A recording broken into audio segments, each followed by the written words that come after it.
Salam kango. Nia mama nekokda nefingba. Aisala Yesus timoi falaka homimia. Semoga tidak salah menyapa Bapak Mama. Bapak Mama, Bapak Saudara yang dipersatukan dalam Bapa, anaknya Yesus dan Roh Kudus.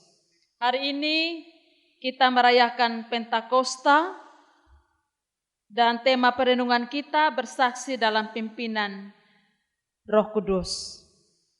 Dalam bulan budaya ini Bapak Mama menjadi kesempatan bagi kita untuk semua umat Tuhan di Gemit merayakan anugerah keragaman.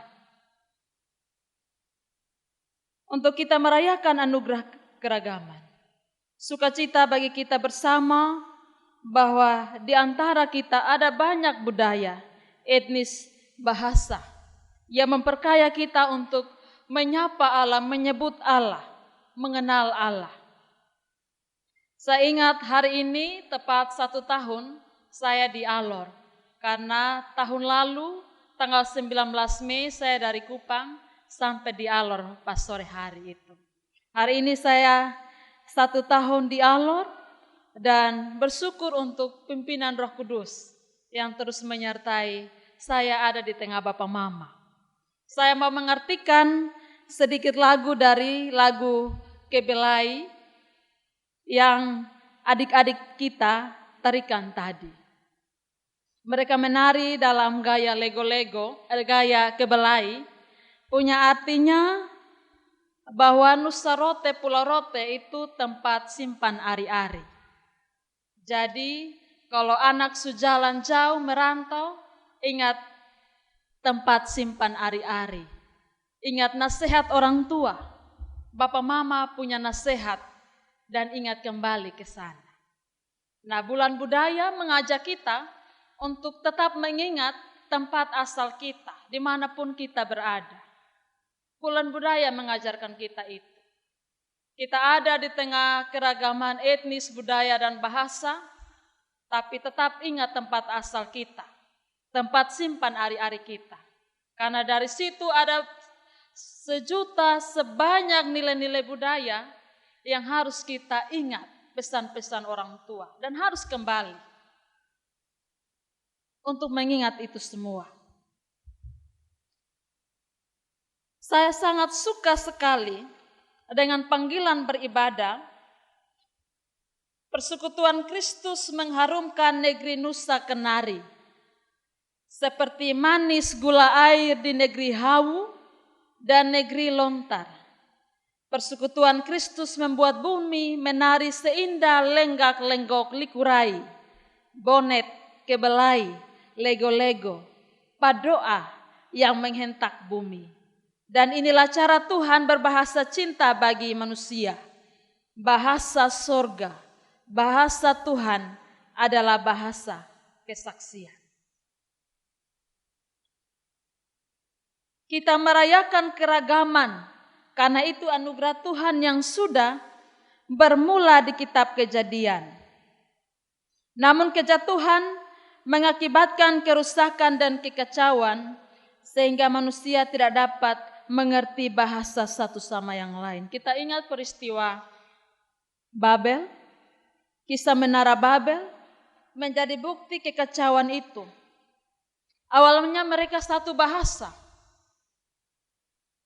tapi mereka mau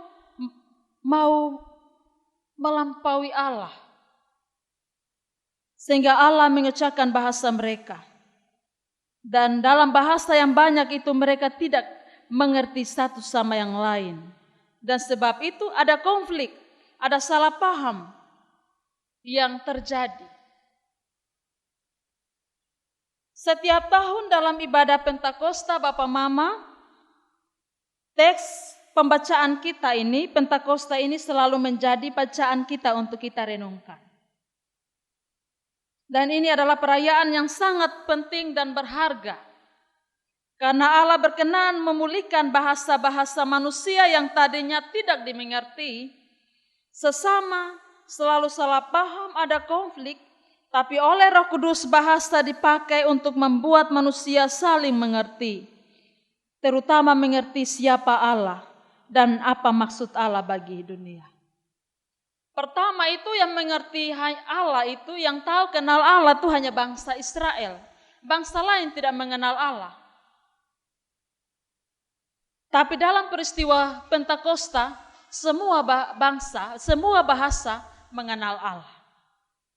Dalam perjanjian lama yang kenal Allah itu hanya bangsa Israel. Bahasa yang lain tidak kenal Allah, bangsa lain tidak kenal Allah. Tapi dalam peristiwa Pentakosta, bahasa yang dulu tidak mengerti Allah, yang dulu tidak dikenal, tidak dimengerti oleh bahasa lain, bangsa lain, kini dimengerti oleh semua bahasa. Dikenal oleh semua bahasa. Jadi bahasa ini menjadikan orang tidak salah paham lagi. Kita Indonesia ini punya banyak bahasa daerah. Tapi kita ada satu bahasa pemersatu, bahasa Indonesia. Kita ada bahasa mama beranak, itu bahasa daerah kita masing-masing. Bahasa yang mempersatukan kita, bahasa Indonesia. Dan kita mengenal Allah dalam sebutan kita masing-masing.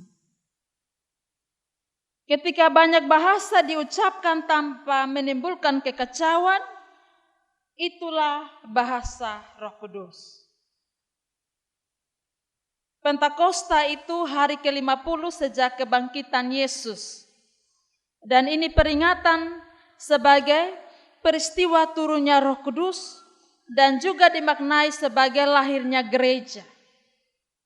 Sebab ketika Petrus dia berkhotbah, 3.000 orang bertobat. Itu hari lahirnya gereja.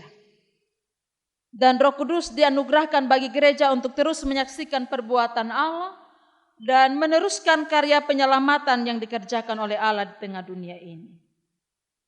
Dan kita belajar bahwa kesaksian gereja itu tidak terpisahkan dari budaya setempat dalam berbagai kekekasan dan kemajemukan kita. Kalau para murid waktu itu tidak berbahasa dalam bahasa lain, bagaimana orang-orang dari luar Yerusalem itu mereka bisa mengenal tentang Yesus? Tapi kesaksian gereja itu menembus seluruh bahasa, etnis dan budaya.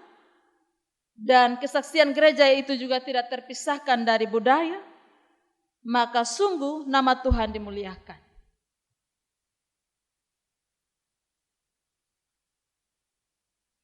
Apa yang kita pahami tentang Roh Kudus, Bapak Mama? Bapak Mama mengenal Roh Kudus itu seperti apa? Harus kita ketahui bahwa Roh Kudus itu adalah Tuhan itu sendiri, yang mengerjakan penghiburan, yang menuntun, memberi keberanian, memberi kita kekuatan, yang menghidupkan kita, memberdaya kita, untuk kita berani, kita tidak takut bersaksi tentang Yesus dalam hidup kita. Dan itu yang terjadi pada para murid, bahwa ketika Roh Kudus turun atas mereka, mereka bersaksi, mereka tidak takut. Dapat dibayangkan Bapak Mama bahwa tidak mudah bagi para murid untuk bersaksi bagi banyak orang dari berbagai latar belakang. Sebab pengetahuan mereka terbatas. Mereka orang Galilea yang tidak berpendidikan. Tapi Roh Kudus memampukan mereka. Roh Kudus mensanggupkan mereka untuk bersaksi. Memperdengarkan tentang perbuatan-perbuatan Allah yang besar. Dan banyak orang bertobat. Jadi bersaksi dalam pimpinan Roh Kudus itu membuat orang lain mendengarkan kesaksian kita, tapi juga membuat orang lain bertobat. Itu karya Roh Kudus. Dalam peristiwa Pentakosta, Roh Kudus hadir dan bekerja melalui berbagai kebudayaan. Ada banyak bahasa yang dipakai oleh Roh Kudus untuk menyaksikan tentang Yesus. Karena itu tidak ada budaya, bahasa, etnis yang terlalu dominan di ini dunia. Karena Tuhan pakai semua untuk menyaksikan tentang Yesus. Pencurahan Roh Kudus mengajarkan kita bahwa apapun bahasa yang diucapkan kepada sesama, kita tahu bahwa itu bukan sekedar bahasa. Menurut etnis dan kebiasaan kita, melainkan bahasa yang mengkomunikasikan siapa Allah dan misi Allah bagi dunia. Itu penting. Jadi untuk berbicara itu bukan asal bicara, tapi bicara yang membangun orang, bicara yang memberikan pengharapan, kekuatan bagi orang. Kita harus ingat bahwa manusia pada awalnya itu mereka merasa sangat sombong, tinggi hati, satu bahasa dan mereka mau melampaui Tuhan dan Tuhan mengecahkan bahasa mereka. Kita belajar bahwa pakai bahasa itu dengan baik. Seperti para murid, mereka menggunakan bahasa untuk memberitakan kesaksian tentang Yesus. Tema kita bersaksi dalam pimpinan Roh Kudus. Orang yang bersaksi dalam pimpinan Roh Kudus, dia harus tinggal di dalam Roh, dan Roh harus tinggal dalam dia. Sebab orang yang tinggal di dalam Roh dan Roh yang tinggal dalam diri seseorang, dia akan membahasakan sesuatu yang membawa kebaikan. Dia akan memberi sukacita, damai sejahtera, dia memberikan kesabaran, kemurahan hati, memberikan kebaikan. Itu karya Roh Kudus dalam kehidupan kita. Jadi perhatikan seluruh hidup kita, kesaksian kita. Kalau kesaksian kita tidak membawa damai sejahtera bagi sesama, itu bukan karya Roh Kudus dalam hidup kita.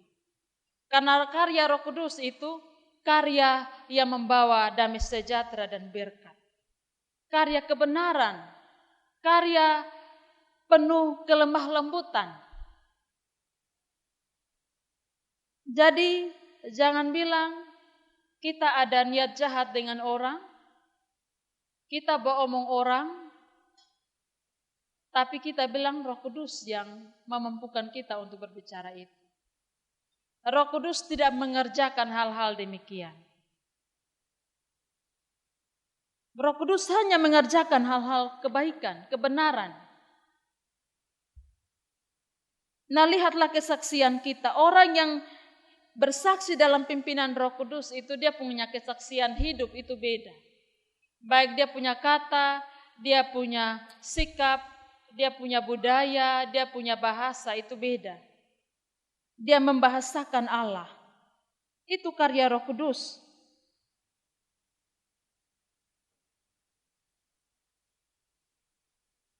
Kehadiran Roh Kudus dalam kehidupan kita ini yang memampukan kita untuk menghidupi panggilan bersaksi dalam pimpinan Roh. Jadi kita masih ada kuat untuk berbicara tentang siapa Yesus dalam hidup kita, itu bukan karena kuat kita, tapi Yesus yang memampukan kita. Yesus yang mensanggupkan seseorang untuk berdiri dan bersaksi tentang Yesus. Yesus yang memampukan Bapa Mama untuk hidup dalam Roh dan bersikap dalam Roh, itu karena Roh Kudus yang berkarya. Bukan karena kemampuan kita. Roh Kudus ini sungguh menguatkan dan memampukan kita untuk berkata-kata dalam hikmat dan kebenaran, tanpa takut terhadap ancaman dan intimidasi. Itu yang dialami oleh Petrus. Bahwa ketika mereka berkata-kata dalam banyak bahasa tentang perbuatan Allah yang besar, ada banyak orang yang mendengar, yang tercengang-cengang, tapi juga ada yang menyindir. Mereka sedang mabuk oleh anggur manis. Tapi Petrus bilang ini baru jam 9. Kebiasaan orang Yahudi itu jam sembahyang, dan mereka belum makan pada jam-jam seperti itu. Roh Kudus memampukan kita untuk bersaksi dengan hikmat, untuk menyatakan kebenaran dan kebaikan. Walaupun kita diintimidasi, walaupun kita dicela. Bapak Mama, dari orang yang mendengarkan para murid berbahasa tentang perbuatan Allah yang besar, ada yang mendengar dengan baik, tercengang-cengang, termangu-mangu, merenung apa arti semua itu. Soal mendengar ini, kita tidak perlu belajar untuk mendengar. Kita hanya perlu belajar untuk membaca dan menulis. Mendengar ini tidak perlu belajar, karena dia terjadi dengan sendirinya. Kalau mau tahu baca tulis, itu yang kita pergi belajar di sekolah. Tapi untuk mendengar tidak perlu sekolah juga, kita akan tahu cara mendengar. Tapi mendengar sampai ke hati dan melakukan itu orangnya dulu. Nah, hanya karya Roh Kudus yang memampukan kita untuk mendengar dengan baik. Ada yang ketika dia mendengar, dia tercengang-cengang dengan firman Tuhan, dan dia merenung apa arti firman Tuhan dalam hidupnya. Tapi juga ada yang mengintimidasi firman Allah. Tapi harus berani seperti Petrus, bahwa dalam tuntunan kuasa Roh Kudus, kita akan berani berbicara tentang Yesus dalam hidup kita, dalam kesaksian kita. Menjadi pendengar yang baik. Mendengar sampai ke hati, merasuki seluruh jiwa kita, hidup kita. Supaya kita tercengang-cengang dengan firman. Kita termangu-mangu dengan firman Tuhan. Dan kita bisa menghasilkan buah roh dalam hidup kita. Semua budaya, semua etnis, semua bahasa itu merupakan karya Roh Kudus yang dipakai untuk menyaksikan tentang Yesus dan karya keselamatan. Allah pada umumnya menyebut Bapa yang Maha Kuasa, Allah yang Maha Kuasa itu Lahatal. Orang Rote menyebut Allah yang Maha Kuasa itu Lama Tuak, dengan artinya tersendiri. Injil sampai pada budaya kita dan orang tua kita dulu mengenal Allah dalam sebutan itu. Mereka menggambarkan Allah dalam sebutan-sebutan itu.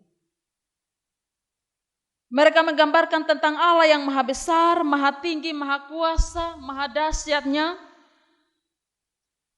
dalam sebutan bahasa daerah yang sungguh menghidupi mereka. Dan itu karya Roh Allah dalam budaya kita.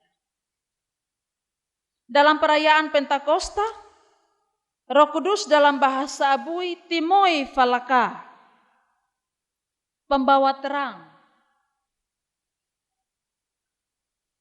Kalau orang Rote bilang Dula Dale, dia ada dalam hati.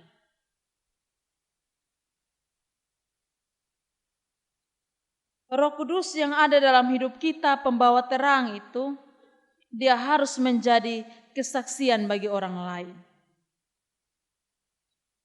Roh Kudus yang dikaruniakan kepada kita itu memampukan kita untuk menyampaikan kabar baik. Kabar sukacita, kabar damai sejahtera, kabar kelemah lembutan, kabar kasih, itu karya Roh Kudus. Roh Kudus yang mengingatkan kita untuk tetap hidup kudus, hidup benar di hadapan Tuhan. Jadi Bapak Mama mau dalam hati ada berniat untuk melakukan sesuatu, tapi cepat sadar dan bilang, aduh Tuhan, saya berdosa dengan Tuhan. Itu karya Roh Kudus. Itu bukan dia terjadi dengan sendirinya, tapi dia terjadi dalam karya Roh Kudus. Nah, Roh Kudus itu dia berdiam dalam hidup dan hati yang kudus dan bersih. Karena dia kudus. Jadi setiap kita yang merayakan Pentakosta harus menjadikan hidup kita itu kudus dan bersih. Supaya Roh Kudus benar-benar ada dalam hidup kita.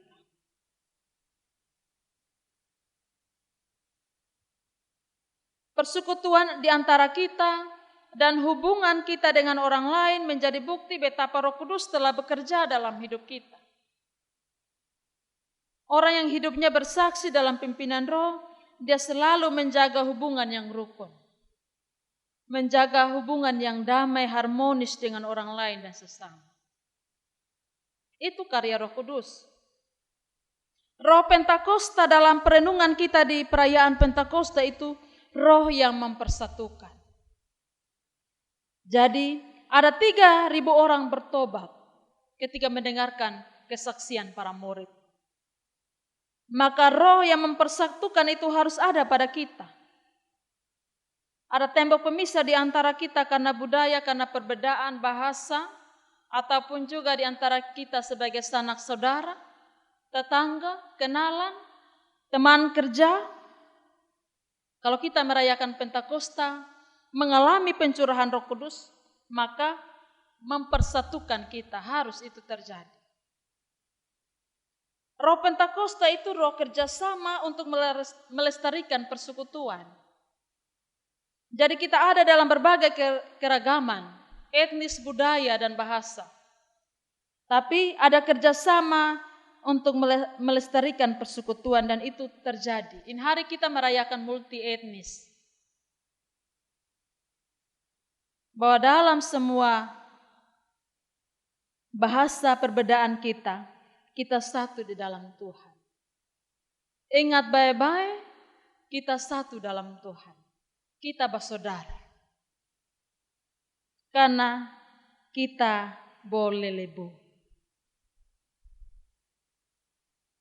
Karena itu Bapak Mama pentingnya membiasakan diri untuk memulai segala sesuatu dengan memohon tuntunan Roh Allah, Roh Kudus. Membiasakan diri untuk memulai segala sesuatu dengan memohon tuntunan Roh Kudus. Supaya memampukan kita untuk sanggup melakukan kebaikan dan kebenaran.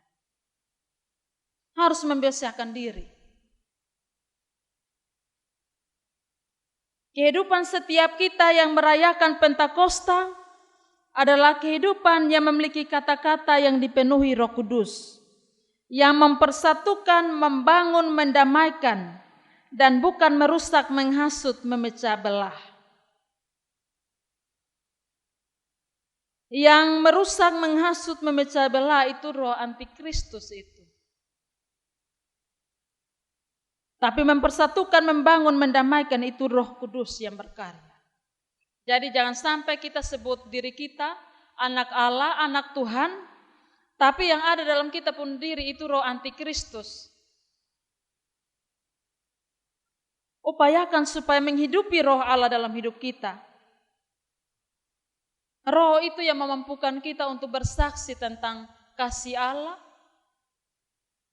dan harus tinggal di dalam roh Allah. Kita harus menyadari semua sikap hidup kita. Kalau hidup kita belum kasih damai untuk orang lain, sadar itu. Itu bukan karya Roh Kudus. Itu roh pemecah belah. Jadi kalau kita belum berdamai dengan seseorang, upayakanlah diri kita harus berdamai. Karena itu tuntutan Roh Kudus dalam hidup kita. Kalau kita sedang buat dosa, buat sesuatu yang salah, dan kita belum sadar itu, harus sadar bahwa itu bukan karya Roh Kudus dalam hidup kita. Kita harus ingat bahwa Roh Kudus itu yang menghidupi kita, Bapak Mama. Di awal penciptaan ketika Allah sudah membentuk manusia, Dia menghembusi nafasnya, roh kepada tubuh yang sudah dibentuk itu. Dan dia hidup. Tanpa roh Allah kita tidak bisa hidup. Roh Allah itu yang memberdaya kita dan kita bisa hidup. Karena itu usahakan roh Allah itu harus ada dalam hidup kita. supaya menggerakkan kita untuk berkarya dengan baik, bersikap dengan baik, berkata dengan baik. Itu mesti ada dalam hidup kita. Bahasa kita, kesaksian kita mesti diteruskan dalam bentuk perbuatan nyata dan menjadi teladan bagi orang lain untuk memuliakan nama Tuhan. Jadi upayakan supaya hidup ini memuliakan nama Tuhan. Bukan karena kita terlalu masuk rohani, bukan. Tapi itu tuntutan roh. Yang memang kita harus hidup rohani di hadapan Tuhan. Karena itu Bapak Mama, kita yang mendengarkan kesaksian dalam berbagai bahasa budaya kita, jadilah pendengar firman yang baik. Seperti banyak orang yang bertobat, tercengang-cengang dan termangu-mangu. Supaya kita sanggup bersaksi dalam pimpinan Roh Kudus. Tapi kalau kita tidak mendengar dengan baik sampai pada hati dan merasuki seluruh hidup kita, maka kita akan menjadi murid yang akan mengintimidasi firman Tuhan. Nah, karya Roh Kudus tidak seperti itu. Dia bisa terjadi dalam pimpinan Roh Kudus. Karena kalau kita mengintimidasi firman Tuhan, itu kita berdosa terhadap Allah, padahal kita mendengarkan firman Allah.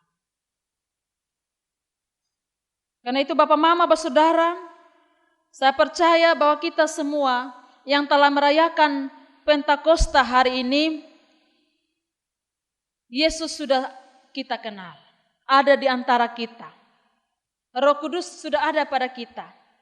Mari bersaksi dalam pimpinan Roh Kudus dalam seluruh aspek kehidupan kita. Dan biarlah nama Tuhan dipuji dan dipermuliakan. Amin.